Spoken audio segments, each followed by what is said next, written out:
Vereador Elber Batalha, líder da oposição, meu entrevistado a partir de agora. Jornal da Fã. Entrevista. Bem-vindo mais uma vez aos estúdios, vereador. Muito obrigado, Narciso. Eu que agradeço pela oportunidade, cumprimentar toda a sua equipe aqui, cumprimentar os que me acompanham aqui, minha querida Ana Paula Aquino, Daniel Rezende, cumprimentar todos os seus ouvintes também, a família Miro, que é uma família de amigos de longa data, e a família Fã, enfim. Assistiu o seu Flamengo ganhar daquela galinha morta ontem, não? Galinha morta o quê, rapaz? Fizemos o arranque rumo ao topo do mundo ontem. Nossa Senhora. O bom da vida é a ilusão. A gente tem que criar essas ilusões. Depois de que você disse que o Vascão será campeão brasileiro, eu me sinto autorizado a sonhar mais alto. Sonhar com o Mundial. Exato. Vindo para a realidade aracajuana, meu caro vereador, como é que tem sido esta... A gente tem percebido a sua atuação na Câmara de Vereadores de Aracaju, cada vez mais indo para cima, digamos assim, da gestão enquanto líder da oposição. Como é que tem sido essa experiência de liderar a oposição em 2025? Olha, Narciso, eu lhe confesso que não é uma tarefa fácil liderar a oposição à gestão Emília Corrêa. Isso por quê? Porque, na verdade, você pode dizer, poxa, o Elber está dizendo que é difícil ser oposição, Emília, porque o governo é bom. Não, é porque o governo faz tanta atrapalhada, é um governo tão desorganizado e sem planejamento, que até para você fazer uma oposição a ele dá trabalho, porque a quantidade de demandas que ele nos traz, de críticas, de problemas, de não resolutividade, de procedimentos equivocados, é absurda. Né? Então, algumas questões do meu mandato, propositivamente, ficam até em determinado momento em segundo plano, porque a pauta é diariamente ocupada por questões de equívocos, falta de aplicação de recursos públicos de forma correta, desmandos administrativos, denúncias de assédio contra servidores, e essas demandas não chegam efetivamente, e a gente não pode não replicar, não dar coro, não dar voz a esses reclames da sociedade em si. E, além dessas, digamos assim, desses problemas da gestão, você identifica dentro da pasta da gestão de Emília agora, qual seria a área mais problemática? O grande problema da gestão Emília Corrêa é que é uma gestão que não tem planejamento. A gestão de Emília Corrêa apaga um incêndio do dia. Quem não tem planejamento no início da sua gestão não sabe onde quer chegar. Eu ouvi uma fala do Cid Gomes semana passada, ele dizia exatamente isso. Um governante tem que traçar o seu planejamento com verificação de metas temporais. Por exemplo, no primeiro semestre eu tenho que chegar nesse patamar, no final do primeiro ano isso aqui tem que estar resolvido, para que você tenha uma visão estratégica de o que você quer entregar de legado no último dia do seu mandato e o que possibilitará a sua reeleição ou não. O que eu noto e verifico, até conversando com algumas pessoas da gestão, é que não há um planejamento estratégico de qualquer secretaria. As secretarias em que se fez o mínimo planejamento estratégico é um planejamento acanhado que daqui a 6 meses eles entendem que está encerrado, mas sem nenhuma entrega efetiva para a população. E Emília tenta mascarar essa falta de competência administrativa criando debates políticos e tentando manter vivo o debate da eleição. Por exemplo, aí ela começa a fazer esses debates, criar esse clima tenso com a Câmara de Vereadores, começa a criar essas relações contenciosas com o governo do Estado, que é, para mim, ao meu ver, uma burrice, porque todo governante de Aracaju precisa ter uma relação harmoniosa administrativamente com o governo do Estado. Que diga Marcelo Deda, que quando prefeito de Aracaju, o saudoso Marcelo Deda, manteve uma relação de respeito e de harmonia com Albano Franco. Não sei se você se recorda disso. Sim. Até o próprio João Alves Filho, eleito em 2012, durante 2013 e 2014, teve uma relação harmoniosa com Marcelo Deda, a ponto de ter sido João Alves, que com sua pequena bancada na Alese garantiu a aprovação do Proinvest. Numa relação de harmonia, e a bancada de Marcelo Deda ajudou Vinícius Porto, que foi o candidato de João, a se tornar presidente da Câmara. Mas me parece que só Emília não entende que quando passa a eleição você tem que descer do palanque, porque sua função agora não é mais ser candidata. Sua função é administrar a cidade. Enquanto isso, a cidade está entregue ao lixo, à desordem, à desorganização administrativa, nada funciona efetivamente bem na gestão E quanto mais o tempo vai passando, essa desorganização vai ficando clara, porque as pessoas vão sentindo na ponta a falta de uma organização, de um planejamento e de uma sequência de entregas. São 6 meses de uma gestão que tem 4 anos pela frente. Não é cedo demais cobrar resultados da gestão de Emília? Se você visse um mínimo planejamento estratégico e um mínimo direcionamento, eu poderia dizer que sim. Mas, Narciso, nós estamos no finalzinho de junho, praticamente. Quando estalar os dedos, já foi o primeiro ano do mandato. O primeiro ano do mandato é 25% do mandato. E considera-se que, em política, os 3 anos iniciais são os mais importantes. Porque o último ano você já tem ele todo contaminado pelo processo eleitoral de uma possível tentativa de reeleição. E o que você vê? A Insurb, que se tornou o paraíso das contratações emergenciais. A gestão de Emília é tão contraditória, ela é tão incoerente com a sua história, com o que ela pregava, que eu tenho certeza que a vereadora Emília e o vereador Ricardo Marques já teriam rompido com a gestão da prefeita Emília Correia se vereadores fossem. Porque, na prática, não dá. O que Emília está cobrando da bancada dela é ser bancada do Amém. E aí eu vou lembrar as pessoas que estão em casa de um fato. Emília fica primeira suplente na eleição de 2012. Assume a Câmara em 2013, porque João Alves faz uma articulação administrativa, chama o vereador Nitinho para ser secretário de Cultura e Emília assume. Emília votava, na maioria das vezes, contra os projetos de João. E não estou dizendo que ela estava errada não, por mérito, porque ela entendia criação de OS para a saúde, aumento de, na época, tarifa de ônibus passava pela Câmara, ela votava contra e de forma contrária aos encaminhamentos que a gestão de João dava. Foi tanto assim que João trouxe Nitinho de volta para a Câmara para que ela saísse da Câmara, porque era arriscado ele perder as votações por causa do voto dela. Agora, a prefeita, ela quer subserviência e quer cobrar dos vereadores que se torne bancada do Amém. Por isso que eu digo, Ricardo Marques e Emília Correia, vereadores, não votariam de jeito nenhum, nem seriam da bancada de apoio de Emília Correia, porque aqueles vereadores que eu conheci lá atrás não aceitariam ser bancada do Amém de ninguém. O Charlisson, ele pergunta aqui. Narciso, pergunte ao vereador se ele consegue avaliar um ponto positivo na administração de Emília. É o Charles do Santo Antônio. Olha, sinceramente, é tão difícil eu lhe dizer isso. Se eu for fazer um recorte aqui, eu vejo um ponto efetivo. E de alguns secretários da gestão, eu vejo a boa vontade e a vontade de acertar, a vontade de corrigir erros. Por exemplo, eu vejo isso na secretária Débora. Não sei se ela vai conseguir, mas vejo a intenção, a dedicação para que isso ocorra. Pontualmente, algum outro. Gosto muito da pessoa e da boa vontade eu estou até medo de elogiar, né? Depois eu elogiando, ficam com raiva do gestor que eu estou elogiando. O nosso querido Nelson Felipe, da SMTT. Mas, por exemplo, contaminar a gestão de Nelson Felipe com essa doidice dos ônibus. Porque enquanto Nelson Felipe tinha que estar traçando planejamentos para escoamento de trânsito da cidade, redinamização do trânsito, educação do trânsito, empurraram essa necessidade de romper com a contratação anterior. E aí vem outro absurdo, quem está me ouvindo. Vamos lá. Independentemente de política aqui, eu quero que vocês foquem na prática. Uma empresa de Minas e a Viação Atalaia venceram a licitação em setembro do ano passado. Aí, em outubro, se assinam os contratos. Só faltava botar as empresas para rodarem, porque estavam no prazo de 6 meses de compra dos ônibus. Resolve-se que não vai mais dar continuidade a esse contrato. Na verdade, a licitação já tinha acabado. É outro erro técnico que ela comete. Ela disse que vou revogar a licitação. Não se revoga o que já acabou. Então, com todas as temeridades, possibilidades de ter que indenizar essas empresas, mas vamos lá. Na prática, o que é que acontece hoje? Ela contratou sem licitação a Atalaia e a mesma empresa de Minas Gerais que ganhou a licitação. Aí vocês dizem, não é a mesma empresa. É a mesma empresa. Eles abriram outro CNPJ e essa é RS, salvo engano. É o mesmo grupo empresarial, é igual ao Grupo Progresso, que tem Progresso Tropical. Quando eu fui pesquisar, é uma empresa que eles mesmos criaram com o CNPJ de 2024, criaram o CNPJ agora para poder rodar aqui.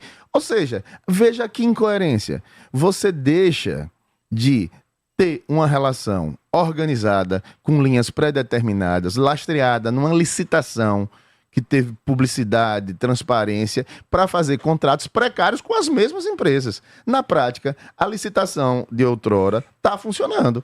Porque as mesmas empresas que ganharam lá estão exercendo o coisa. E qual é o interesse disso? Contratar mais um estudo de 2 milhões e 700 mil?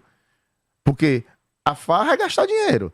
Era um estudo de 1 milhão e 700 mil que foi feito para essa licitação. Aí anula-se a contratação da licitação anterior e promove-se outro estudo agora de 2 milhões e 700 mil reais para analisar uma nova licitação. Isso é farra, é jogar dinheiro público pelo ralo, né?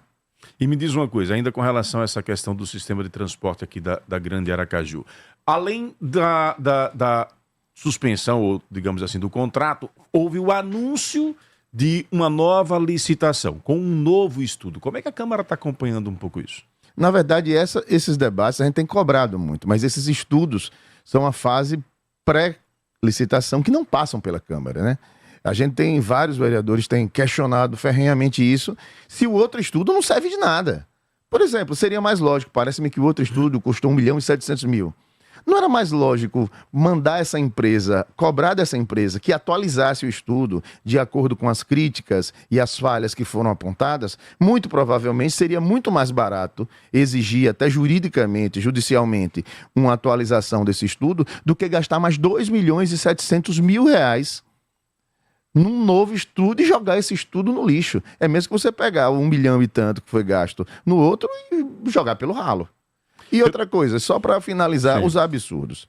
Porque eu não canso de dizer o absurdo que foi a contratação da Renova. A Renova foi contratada existindo 2 decisões judiciais dizendo que não contratasse, uma decisão do TCE. A presidência da Insurb fez um absurdo que foi anular a licitação e contratar naturalmente, como se diz no jargão popular, as mesmas empresas que estavam indicadas no outro certame, que a justiça disse não contrate. Contratou essa empresa às 18 horas do dia 18 de fevereiro, às 6h30 da manhã do dia 19, os caminhões dessa empresa estavam rodando, plotados em Aracaju. É o milagre da celeridade da publicidade.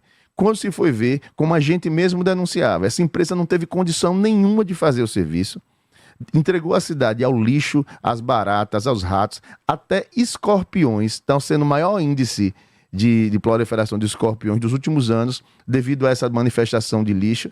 E aí tem uma coisa, o que vai pelo ralo agora é o discurso da economia. Porque a única coisa, Narciso, que se disse lá atrás foram 30 milhões de economia. Agora o contrato da Renova é 27 milhões, da Ramac, melhor dizendo, é 27 milhões a mais do que o contrato da Renova. Ou seja, a única coisa que restava, que era o discurso de estamos economizando recursos públicos, vai por água abaixo, porque essa economia foi às custas da cidade ficar cheia de lixo e de redução de salário dos trabalhadores. Vamos à participação do povo interagindo com o vereador Elber Batalha aqui no Jornal da Fã. Jornal da Fã, com o povo no ar. Aqui você fala, o mundo escuta. Narciso, bom dia, vereador Elber. Narciso, eu queria complementar essa sua fala, perguntando ao vereador Elber o seguinte, até porque a prefeita foi eleita e vendo que tinha várias coisas a fazer, principalmente na Insurb, como ela tanto fala, tanto alardeou, por que ela não fez primeiro uma conversa com a empresa que estava para poder fazer um contrato, vamos supor, um contrato emergencial de 6 meses, para aí sim ela ir aplicando com a sua equipe uma licitação, e aí durante os meses de janeiro até junho, julho, ela faria essa licitação e aí sim entraria com uma nova empresa depois da licitação.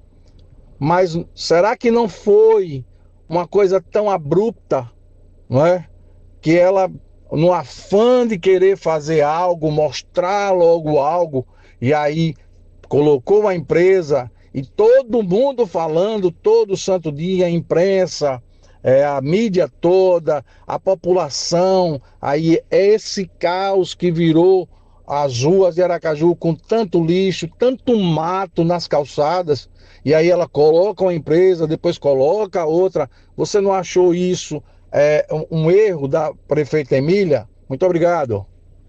Este é o Wallace. Vou passar para o vereador responder em instantes. Quer pagar o seu IPVA sem passar aperto? Conte com a MovePay. Parcele seu IPVA em até 12 vezes com as melhores condições do mercado e sem dor de cabeça. Tá fácil pagar o IPVA? Tá MovePay. À vontade, vereador.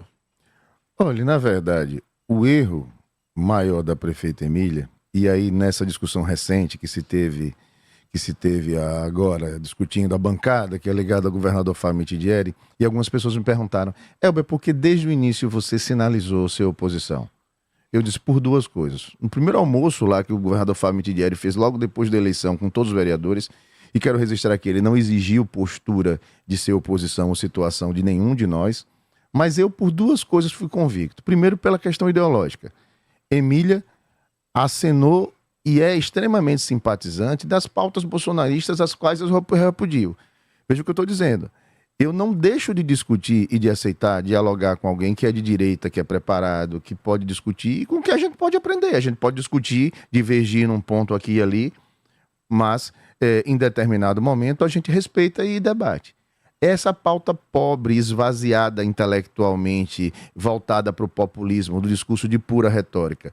E ela demonstra isso e deixa isso transparecer nos detalhes. Por exemplo, quando Carlos Ferreira, que era o porta-voz da prefeita, apresentado por ela num vídeo, disse ali, para atacar a deputada Iandra, que Iandra votou contra a anistia, como se fosse um termo de crítica, na verdade, Emília está mostrando ali o viés que ela tem. De a favor de anistia, de a favor dos golpes e a favor da pauta bolsonarista. Isso para mim foi uma visão clara. E a pá de cal foi fechada quando eu vi que ela, ao chegar à prefeitura, entregou a gestão ao grupo Edivan Amorim. E ressuscitou quase todo o secretariado da gestão desastrosa de João Alves Filho. Com pequenas ressalvas de pessoas que eu gosto e tenho respeito pelo trabalho, exemplo de Nelson Felipe, mas se você for analisar, todo o secretariado ressuscitado em funções diferenciadas. E esse projeto de governo, e eu aí respondendo sim ao ouvinte, eu só vejo um planejamento do governo Emília Correia: eleger Eduardo Amorim senador. É esse o planejamento da administração. Porque no mais, todas as pautas que vêm se desenvolvendo são extremamente superficiais, apagar o incêndio do dia, discutir uma coisa aqui, uma coisa ali, mas nada sem planejamento. Por exemplo, conta-se nos bastidores que a prefeitura teve a iniciativa de querer cobrar a utilização da orla para o governo do estado.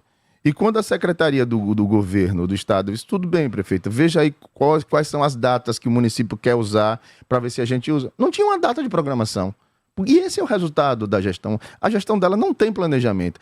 O foco dos gestores, e aí eu vou lembrar para vocês, Edivan Amorim indicou secretária de Educação, que é nada mais, nada menos que a irmã dele, o procurador-geral do município, presidente da Insurb, presidente da Imurb, secretário da Fazenda. Se você levar ao fim e ao cabo o presidente do Aracaju Previdência, o Luciano Paes, era o secretário da Fazenda de João, na gestão que Edivan tinha imensa influência. A chefe de gabinete do secretário de governo de Emília, que é o esposo dela, é a irmã de Unaldo, que é procurador, que é um dos braços direitos de Edivan Amorim. Então, na verdade, esse é o grupo político capitaneado por Edivan Amorim. E nesse primeiro biênio aí, a gestão só tem um interesse: fomentar e organizar a candidatura de Eduardo Amorim ao Senado. E é esse o projeto. Depois se pensa talvez, se sobra tempo, vai ser administrar. Vamos a mais um ouvinte interagindo com Elber Batalha, meu caro Wendel Lessa. Bom dia, Narciso Machado. Bom dia, Fã FM, Lero da Lotação. Concordo com o vereador Narciso em todas as partes, né? A prefeita está perdida, mas, como diz ela, é desse jeito aí, viu? A prefeita está perdida. Está perdida. Mandar um abraço aqui ao vereador Fábio Meirelles, que está aqui empolgadinho com a vitória do Flamengo. Mandar um abraço aqui também a todos os servidores públicos de socorro que estão se organizando para, nesse momento, fazer um protesto em frente à prefeitura. Nós já conversamos com a presidente do sindicato, vamos trazer esta pauta amanhã aqui no Jornal da Fã. Entenderemos aí ao longo do dia como é que foi o protesto, né? E traremos a repercussão no programa de amanhã aqui no Jornal da Fã. Servidores públicos de socorro, portanto, em mobilização em frente à prefeitura. Mandar um abraço aqui que eu tô devendo também para o Lúcio do carro 204, que faz Alagadiço Aracaju. Tava com o sonzinho ligado na Fã FM, no Jornal da Fã. Alô, Lúcio! Muito obrigado pela sua sintonia, bom trabalho, viu? Grande Igor Kleiber, amigo do Lúcio aí, veio ao trabalho na companhia e na segurança do carro do Lúcio aí. Vereador, para a gente poder finalizar, 2026, Elber pretende disputar algum mandato? Eu coloquei meu nome à disposição e vou disputar as convenções do partido como pré-candidato a deputado federal. O PSB está muito organizado, há um projeto nacional. Estive no Congresso Nacional do PSB, consegui uma façanha significativa, consegui ficar como membro do Diretório Nacional do PSB, eu juntamente com o Dr. Cláudio Mitidieri e juntamente com o Zezinho Sobral, que é o vice-governador e nosso presidente estadual. E o PSB hoje tem uma chapa muito fortalecida para deputado federal, formada como pré-candidatos pelo Dr. Cláudio, pelo Anderson Zé Descanas, eu, o Robson Viana, Armando, o Batalha, um agrupamento que é muito significativo e que muito provavelmente elegerá com certeza 2 deputados federais. Eu acho que é uma oportunidade ímpar e eu fui candidato a federal em 2018, tive uma votação expressiva, consegui ficar como primeiro suplente e eu acho que é a hora de tentar um novo desafio, tentar mostrar o valor do meu trabalho, a atuação ferrenha em outras esferas, sem nenhum demérito à Câmara de Vereadores de Aracaju, que eu gosto muito, sou muito feliz nesse processo de representação do povo de Aracaju na Câmara. Mandar um abraço aqui para o Marcos e para a Márcia, que tentaram interagir aqui, mas o tempo está estourado na entrevista de hoje. Eu agradeço a vocês pela sintonia de sempre. Muito obrigado pela participação de vocês. Vereador, obrigado pela participação aqui no Jornal da Fã, espaço sempre aberto. Eu que agradeço, meu querido amigo, cumprimentar todos vocês, cumprimentar todos os ouvintes, desejando a todos aí festejos juninos de paz, comemorem, curtam as festas, bebam com moderação e sintam a alegria, prestigiem as festas juninas. Sergipe é o país do forró, então que possamos fortalecer essa sergipanidade nesse período junino. Tá aí, portanto, o vereador Elber Batalha revelando aqui no Jornal da Fã que pretende disputar a vaga na Câmara dos Deputados em 2026. Exclusiva.